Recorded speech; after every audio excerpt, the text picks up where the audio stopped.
Welcome to My on Mondays, an explorative approach to the possessive my through narratives, art, and sound.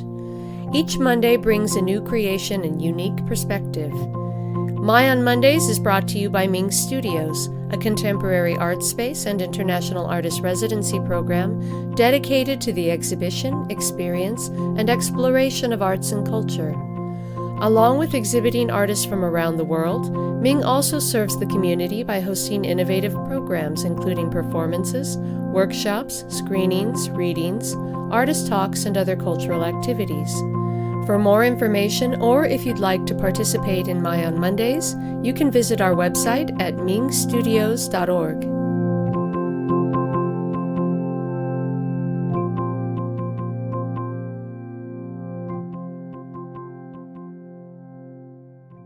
Hello and welcome to the 94th episode of My on Mondays. Today I'm speaking with Rebecca Evans, who is a regular contributor to our programming. Among the many hats Rebecca wears, she leads workshops with adolescent girls in the juvenile detention system. The first time I heard her mention this work, I knew I wanted to hear more about it, so I'm really pleased we were able to have this conversation. Rebecca is a memoirist, poet, and essayist. Her work reflects, among many things, fractured relationships. This fracturing influences every subsequent relationship, carrying scars and wounds throughout one's life. Evans weaves disability, domestic violence, and a fight for survival throughout her narratives, hoping to start conversations, create awareness, compassion, and tolerance. When you did your interview with Kelly Brown, I remember hearing you mention something about the work that you do with girls in the juvenile detention system, and I remember thinking at the time, that's something I would really love to explore a little bit more with you. So I'm curious how long you've been doing this work and how it came about for you. Yeah, it was a completely surprise and interesting journey. So for me, let's see, I started specifically in this demographic in about 2006. Okay. And what led me into this field, I was the director for Idaho Girls on the Run program for about 2 years. And that is an incredible program serving young girls in the 3rd through 5th grade. And I do think they have like a little bit of an older group as well. And it's a nationwide program empowering girls and using running as like one of the formats to help create confidence and self-awareness and positive body image, help avoid dysmorphic challenges and other, issues that young girls are facing, starting way before the 3rd grade. That program was amazing. But what I realized, when I was looking in the field, it's like, what is missing? I try to fill a gap, if you will. I mean, that's kind of been my niche in my life. Where is there a gap? This demographic, the 3rd through 5th graders, there's a lot of programs for that age group. Most of them are after school. They're offered in churches or in schools, and that demographic has a lot of opportunities. But high schoolers, if that group isn't in sports and doesn't have a lot of family support, we're seeing those teens fall through the system. They're falling through the cracks, and there's not a lot of support. And there's just not a lot of money in that demographic either. Yeah, as far as people going, hey, this is a great place to do programs. I've really been the only one for like almost 20 years now, still doing this. That's depressing. So when I started, I was just looking for, young women in that age group. And what was happening as a coach, I was in the fitness industry as a coach, as a trainer, as an instructor. I taught everything. And I was also an empowerment coach. So I had all those certifications: yoga, Pilates, Group X. I was a trainer to the trainers and sport teams. and then also was certified as an empowerment coach. And I was fusing those two fields together and creating workshops, for women, but also for young girls, teenage girls. And I was hired by churches, I was hired by youth groups, and going in and teaching this workshop that I had started called Perfect, with the idea, we're already perfectly designed. Let's work on our strengths and let's look at our weaknesses and see where we can, hone our skills a little bit better. So that was kind of where the program started. And there was a point, and the classes were huge. At one point I had like 200 girls in a class. Oh my God. It was crazy. So there was a need, but these were also in those arenas, those young ladies were able to afford come to the program. The parents were driving them. Mm-hmm. And I still felt like I wasn't reaching the demographic that needed the most support. Yeah. Chrysalis House here in Boise reached out to me and they said, hey, we have a handful of young ladies. Can they join you? They don't have any funds. And I'm like, I'll What scholarship. is Chrysalis House? So it's a halfway house. Okay. And this is probably like 2009. So yeah, it was a long, I don't know if the house is still around, but it was a halfway house. And I scholarshiped all of their participants. They came to the program and it was incredible. So here we had the haves and the have-nots coming to the table. Mm-hmm. And these young women who, these teens who are in teen angst and think they have nothing and it's so hard, are now in a conversation, the juxtaposition of sitting across the table from young women who truly have nothing.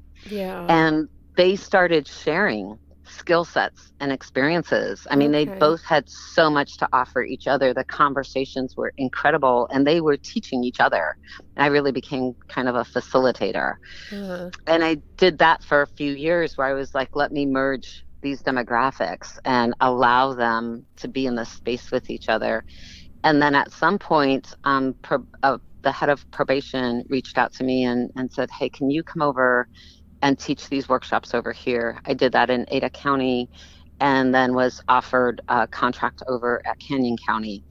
And I just decided to service only the demographic that was in detention, in probation, really struggling. And now that demographic, they're court ordered to come to my program. So it's part of their probation. Yeah. Right. So it has just grown and grown and grown, truly a series of steps and evolutions and accidents and mishaps and chances. Here I am. Yeah. So the girls are court ordered to go to your program. So what is it like walking into a room of girls who have all been court ordered to see you? In the beginning, I have to admit, like, I was a little, afraid, not of the girls. Sounds totally daunting. Yeah, not of the participants, right? Yeah. But just like, can I do this? Am I even going to help them? What do I have to offer? And then, I sat down with them and there was just a point where I shared with them, like, listen, I'm not reading your rap sheets. So I don't know why you're here. I mean, it doesn't matter to me why you're here. I'm sad that you're here. It matters to me what you've been through. But I feel like every adult, in your life has read, these choices or circumstances that have been pressed upon you. Yeah. And I would hate that. I just hate that. Like your counselor, your teacher, your foster family, like everybody knows, could you imagine if you walk into a room and everyone knows your, past poor choices? How do you move forward? And so I just wanted to offer them this space. Like, here's a space where you can move forward and start to become whatever you want. And I think that playing field being even helped everyone relax a little bit. So that was like the number one thing I started doing. And then the other thing is I really share, like, hey, I tried to commit suicide when I was 14 and before that when I was 9. And I get it. I came from a bad home. I left my home when I was 14 and basically took care of myself. Emancipated myself from my mom and my stepfather. Finished high school with a GED, so I'm a high school dropout, and I am no different than you.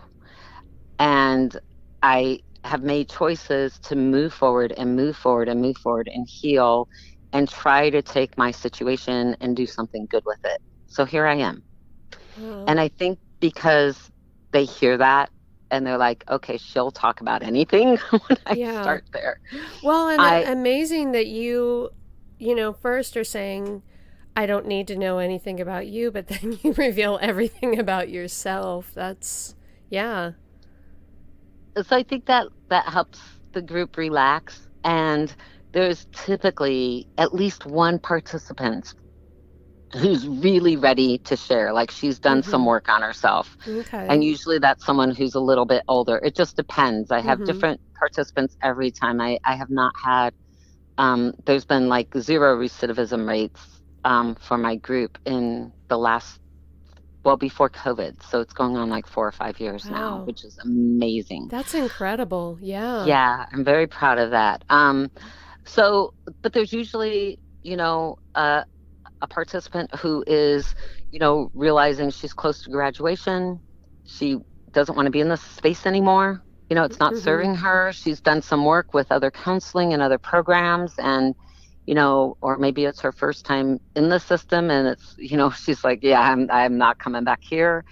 Whatever the reason, there's usually it's usually someone who's a little bit more mature. It's 14 on up. Mm-hmm. Um, and they'll share. They'll just be open. And as soon as one opens up, it that the floodgates just start opening. And maybe some of them stay shut down throughout the course, the 8 weeks that we're together, but usually they start connecting with each other. And when somebody shares something, I my goal is to create conversation and connections for them to Mm-hmm. see they are not alone. So I'll say, does anyone have any advice for her? Has anybody had a similar experience? And can you share how you handled it? What worked, what didn't work, right? Mm-hmm. So we're creating that conversation where they're free to talk about it and they know it's a safe and confidential place that's very clear from the beginning. Yeah. So I think, you're just creating this space, which is no different in writing workshops, right? You need this safe and sacred space as an artist, but I think we need this safe and sacred space as humans, Mm-hmm. just living our life. So I really value that. I think it's important. And so that's the space we start in. Mm-hmm. I There's a dump truck outside my house right now. Of course, this is exactly when they decide to do their work. There's all kinds of construction going on around me right now. So hopefully it's not too noticeable in the background. Uh, I feel like there's so much that could be talked about, and it's such an important subject, for the scope of this podcast, we can only sort of delve into the surface. But Hmm. I'm curious, what has surprised you most when doing this work? Is there anything in particular, or sort of or maybe even just a general sense of something that has surprised you since you've Oh my started? goodness. Yeah. Yes, always. Well, I think just remembering we're all students and these teens are super smart, super Mm-hmm. resilient. I'm not surprised by that. I'm usually surprised when they're teaching me something that I've forgotten, and so many challenges that they deal with, we are still dealing with in our 50s Mm. as, people who identify as females, like the challenges, the pressure, the social pressure to measure up, the peer pressure, it Mm-hmm. doesn't really let up or go away in our Western culture. Mm-hmm. And I remind them, like, the skills and the tools that you're putting in your toolbox now, keep with you. They Mm-hmm. don't go away. You're still going to deal with catty, unreliable females later in your life. You're going to deal with Mm-hmm. betrayal. You're going to deal with people letting you down and disappointment and, having expectations that don't turn out how you think they will. And being able to adapt and regroup and reframe and learn from situations is going to be your friend. Mm-hmm. But a lot of these challenges, just unfortunately, sadly, we still face. And the world, I'm a single woman, 57 years old, right? So I quit dating, right? Because it's so terrifying and there's so many challenges in the Mm-hmm. world of dating. And it's no different than the challenges they face. Mm-hmm. And especially with, technology and, how people are handling that, mishandling that, I should say, and abusing and systems to take advantage and manipulate people. I share with them, like, this doesn't go away if you Mm-hmm. date later in life. Like, these things still happen regardless of your demographic, your education level, how you look, how much money you make. Like, it doesn't matter. Your social economic status does not influence these challenges that we face as Mm-hmm. females. And so I'm always learning, from them too, like some of the ways that they've coped. They are so strong and they're like, yep, if someone's not nice, they're not in my circle of friends. And I'm like, how do you do that? Because they are very strong and they're super clear on their guts. Like, this doesn't feel good. And it's okay for Uh-huh. me to say no to this, even though for a long time, a lot of them said yes to things to feel Mm-hmm. a sense of acceptance. They're learning very young to trust their guts. Yeah. And I just have a lot of admiration and respect for them, what they've been through, Mm-hmm. and how strong they are, how smart they are, and how they've had to navigate, their world very resourcefully to just get along and get by. And I guess it's not surprising, but I'm always just going, wow. So I can learn so much from them, Yeah. and just trying to remember that every time I walk into that room. We're all teachers, we're all students. That kind of it sort of leads into one of my other questions, and that is that I imagine difficult issues come up, of course, Hmm. and I'm wondering, what that's like for you, and how do you take care of yourself, because I imagine, dealing with some heavy stuff sometimes, and you talk about being surprised by them and amazed by them. Do you feel that you are um is taking care of yourself part of what you teach them, or is it just something that is sort of like coming up naturally? Well, I think over the course of, 20 years of teaching this program and also writing very difficult narrative in my own work, I've come up with what I would say, like, my own self-care management Mm-hmm. in, how I handle or try to navigate exploring my own difficult topics. Yeah. Um, and so, just learning coping skills, healthy coping skills for me when I'm writing something difficult, I can then in turn take into um, the classroom with them. One thing, I had spent time training with Sue Fornas as a poetic therapist. I didn't end up getting my certification because I went into a double master's program Mm-hmm. instead. Um, but in poetic therapy and in the world of therapy, an approach is to leave on a high, to try to go deep, but then to pull, either the client one on one, and this is also true in empowerment coaching, to pull the client or the group back out of that. So when they're leaving, the off ramp is a level place that they're re-entering the world. You don't want to leave on this really heavy, Mm-hmm. topic or low place, and everyone's leaving, super low and depressed. Yeah. I do that with my writing. And so I definitely ebb and flow that with the group. So we're all kind of leaving in an even keel, but Yeah. for all of us, for them and for me. And the other thing, you, a lot of people have asked, like, can you train me how to teach this? I do change the curriculum every time I teach. Mm-hmm. I teach 3 courses a year, 3 8-week courses a year, and I rewrite the curriculum every time. So it's fresh, it's new, it's dealing with current challenges. Mm-hmm. What I taught in 2009 isn't even close to what I'm teaching now. But with that, I'll have a plan. Like, here's the outline for, I'll have these ideas and activities and ways to try to reach them creatively, doing vision boards or cootie catchers or whatever, right? Mm. We're usually doing like a crafty project to kind of help us dive deep into journaling and conversation. And someone will bring up a topic that I didn't plan in my curriculum, Mm-hmm. and I have to adapt it, Yeah. on the spot, and then adapt the rest of the curriculum. And I think that adaptability is super critical to a group like this. If Yeah. it was a one-on-one session, you would go with where the conversation is leading. And it's super critical in this group setting to go where the conversation leads. Usually, when someone brings up something difficult, it's necessary, and most of the other participants are relating to that topic.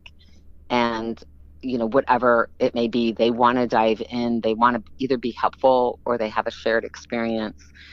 And so that's really critical as well. So I think, being adaptable, but also I've spent years and years training, to have an off ramp when I'm teaching workshops, but then I've also had to learn to apply that to myself, Mm-hmm. mainly as I was writing. But yes, in this work too, I think it's been a natural, you know, exit to exit more on a high. And so I leave, I'm processing.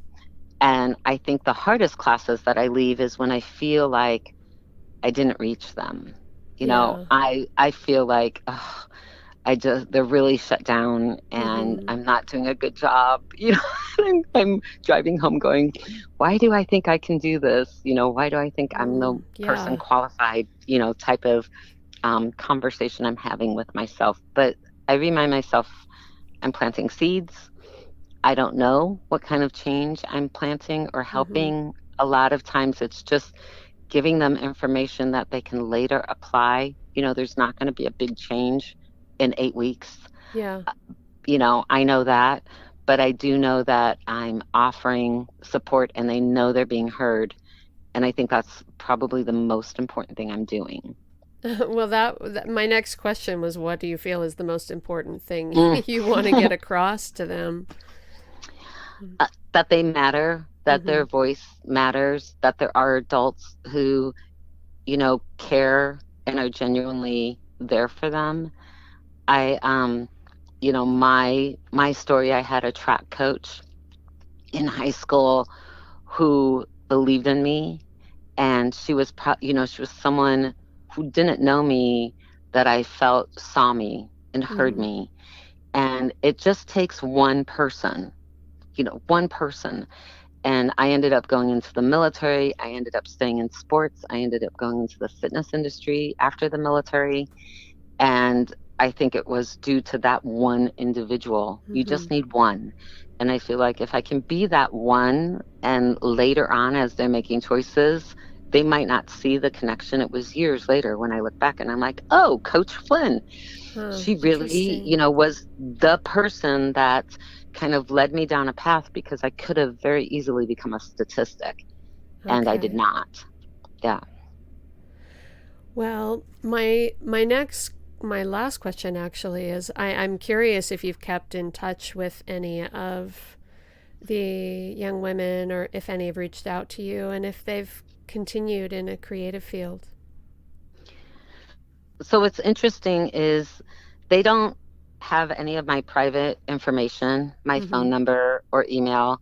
Once in a while, if the group has been super heavy or deeply connected, I'll ask the probation officers that are overseeing the various, young ladies, hey, I'm happy to share my number if they need to reach out to me. Mm-hmm. But for the most part, some of them will later find me on social media. On Instagram, I'll get a random message saying, Uh-huh. hey, I got accepted into this college. Hey, I joined the military. Hey, I just finished tech school. Uh-huh. I sometimes will run into a handful of them here or there in the community. I had gone to the movies with my sons. This was a few years ago. And this young lady came running up to me and hugged me. And she's like, "It's so great to see you." And I could not place where I knew her from. Mm-hmm. And because I'm in a variety of communities, I'm involved in the disability community, the writing community, the military community, there's a plethora of communities that I'm involved with. Mm-hmm. I'm like, how do I know this young lady? And then she started sharing. She goes, "Listen, I've been off probation for a year. I finished my GED. I'm now in tech school. I have this job." She was working at the movie theater. Mm-hmm. And truly a success story. And I didn't recognize her because she looked so different. Yeah. Just how she was carrying herself in Mm-hmm. this positive, self-confident way compared to the young lady I saw in the workshop. Yeah. And I just sat, in the movies with my sons, like just tearing up. Like I was so Oh. thankful and so happy. And I will get messages on social media like that. Like, "Listen, Yeah. you have no idea how much you helped me. I was suicidal back then, or Oh I my was suffering with gosh. this." And it will be things I didn't know that they were suffering with because they didn't share like Mm-hmm. some of those deeper things that were going on. And so I will get messages here and there like that on, Instagram in a private message. And I'm just like, "Wow, thank you for letting me know. And I'm so glad you're okay now. And, reach out to me anytime, I'm here." So yeah, it's incredible.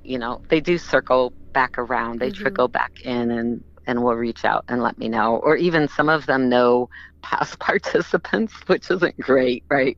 They'll say, "Oh, I'm friends with so and so and she loves you and you did this and this for her." And I'm like, "That's great, but why are you here if she's doing so good?" Let's focus on you now, but thanks for passing along the message. Wow. That's so powerful. Thank And you. I just can only imagine how fulfilling that must be for you. Thank you so much for sharing these stories and what amazing work you're doing. And I imagine, I can only imagine how the young women feel. So thanks so much for sharing. Thank you so much for the platform to share. And I truly am their student the majority of the time. So I probably get more from the workshops than they do. They help me a lot as well. So it's really just a very beautiful opportunity to help make a difference. So I'm thankful for it.